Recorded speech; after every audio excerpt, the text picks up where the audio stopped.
Some plants, however, do not give their pollinators any reward of any kind.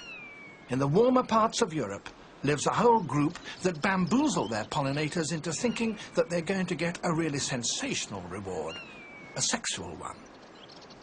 They're little orchids, and their flowers reproduce remarkably closely the signals that enable a male bee or wasp to recognize a female of the same species. Several have blue patches. One is fringed with what looks like fur.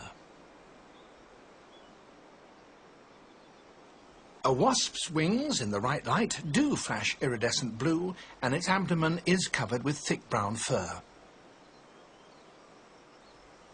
A female wasp also pumps out an identifying perfume, but the orchid does the same, and the result is irresistible.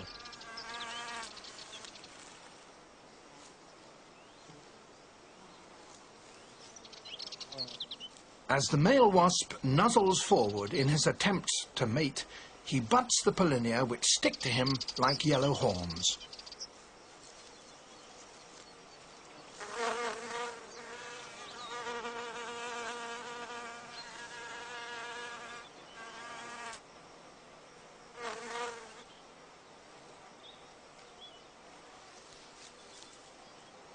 He seems to be well aware that something has happened to him, but there's nothing he can do about it, and he flies off to try his luck elsewhere.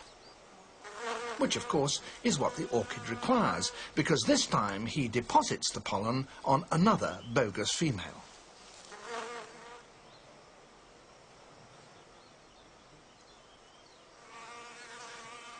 The hairs on many of these orchids run downwards, as though the female is sitting with her head up. But some reproduce her clinging head down, and then the male must land that way if he wants to mate, and he will get the pollen stuck to his rear.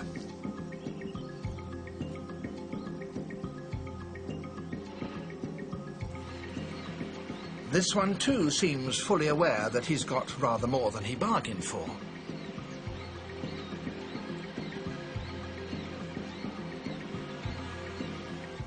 The orchid's mimicry is so convincing and enticing that sometimes a flower will attract a whole scrum of sex-crazed suitors.